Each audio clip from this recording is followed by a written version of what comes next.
인간은 싸움을 멈추지 못했다. 다만 그 싸움의 방식을 바꿨을 뿐이다. 우리는 전쟁 없는 전쟁 속에서 환호하고 울고 승리를 외친다. 스포츠, 그것은 인간이 만든 가장 문명화된 전쟁이다.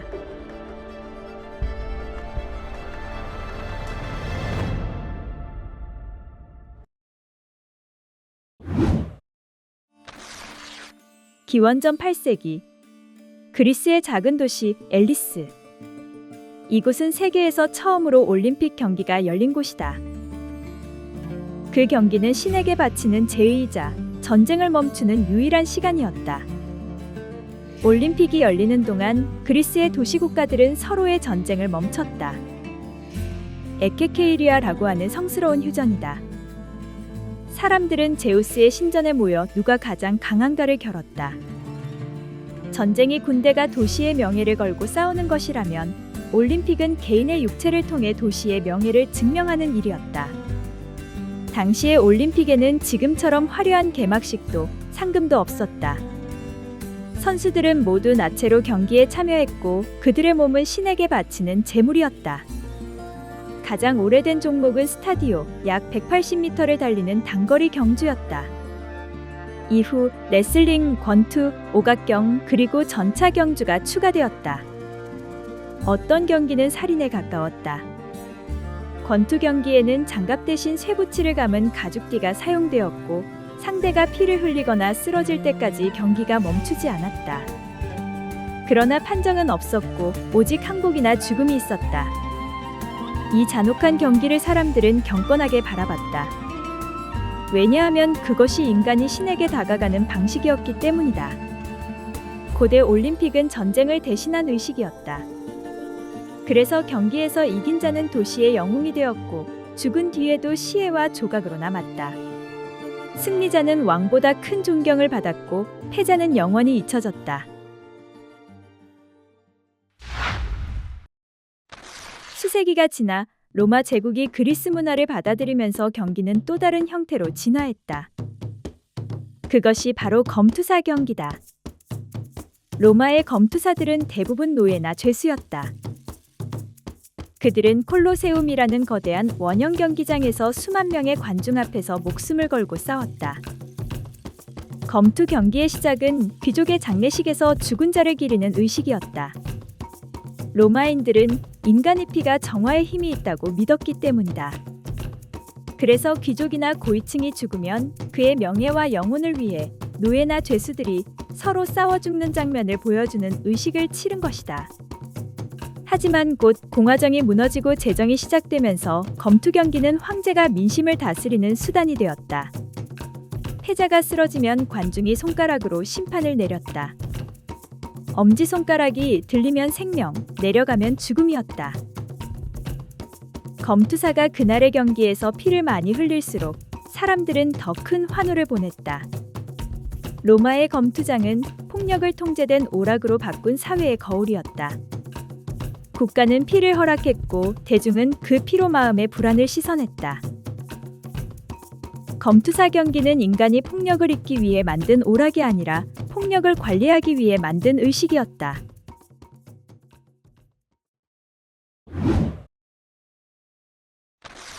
(1936년) 독일 베를린. 나치가 정권을 잡은 지 3년. 그때의 올림픽은 가벼운 경기의 장이 아니었다. 히틀러는 올림픽을 정치적 선전의 무대로 삼았다. 경기장은 제국의 힘을 과시하는 장치였고 전 세계의 눈은 독일의 질서와 우월함을 확인하기 위해 모였다.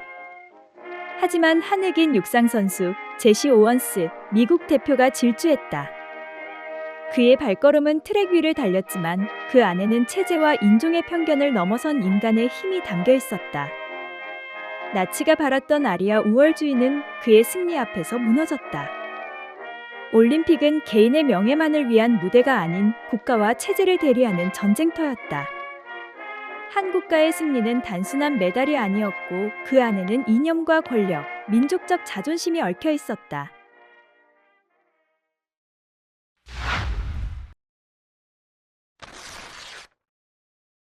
냉전 시대가 오면서 이 국가를 대리하는 전쟁의 성격은 더욱 명확해졌다.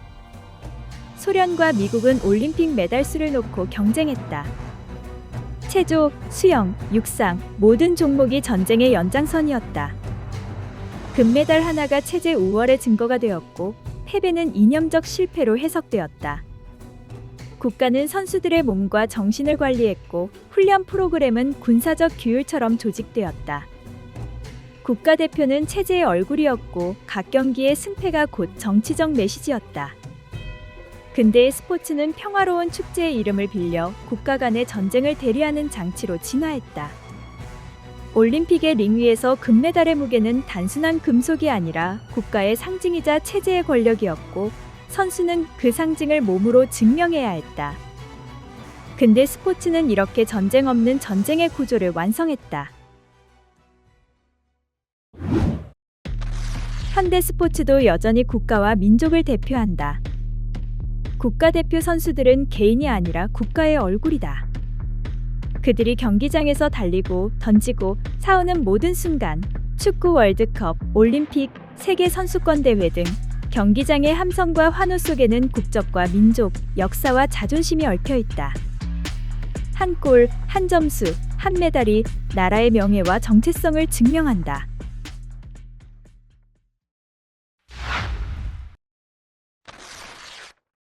국가 간의 전쟁뿐만이 아니다. 현대 프로스포츠는 또 다른 형태의 문명화된 전쟁을 보여준다. 맨체스터와 리버풀, 마드리드와 바르셀로나. 도시마다 자신의 깃발을 들고 싸운다. 도시의 역사, 자존심, 계급, 심지어 산업까지 얽힌 채 경기장은 또 하나의 전선이 된다. 프로 선수들은 혹독한 훈련과 경쟁 속에서 몸과 정신을 단련한다. 팬들은 승리를 위해 환호하고 패배에 분노하며 공동체적 감정을 쏟아낸다. 스포츠는 인간의 공격성을 안전하게 해소하는 장치다.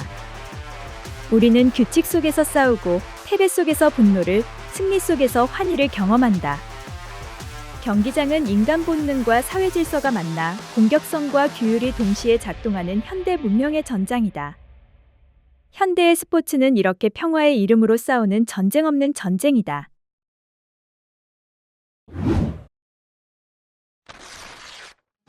스포츠의 언어 자체가 전쟁에서 왔다. 공격, 수비, 전선, 포메이션, 전략, 전술. 그 단어들은 모두 전쟁에서 비롯된 말이다.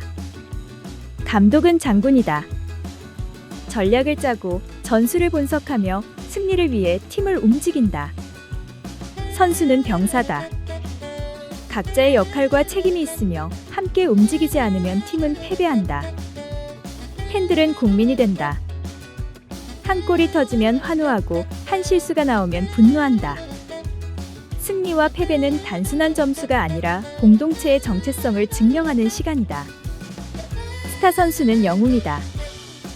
스타 선수들의 기록과 승리는 전설로 남고 패배는 기록 속에 남아 또 다른 교훈이 된다.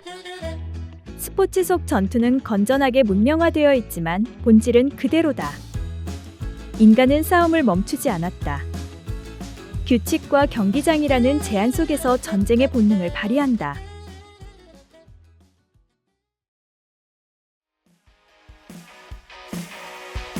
고대부터 현대까지 인간은 여전히 싸우고 있다. 이제 우리는 이해한다. 경기장의 전투, 전략, 영웅의 서사는 오직 놀이가 아니다. 그 안에는 인간 본연의 경쟁심과 공격성이 문명이라는 틀 안에서 재구성되어 담겨있다. 스포츠는 인간이 폭력을 제도화하고 전쟁 없는 전쟁 속에서 스스로를 시험하는 방식이다. 그리고 스포츠의 모든 언어, 모든 움직임, 모든 승리와 패배는 인간이 평화를 가장 아름답게 포장한 방식이자 그 안에서 느낄 수 있는 유일한 전쟁이다.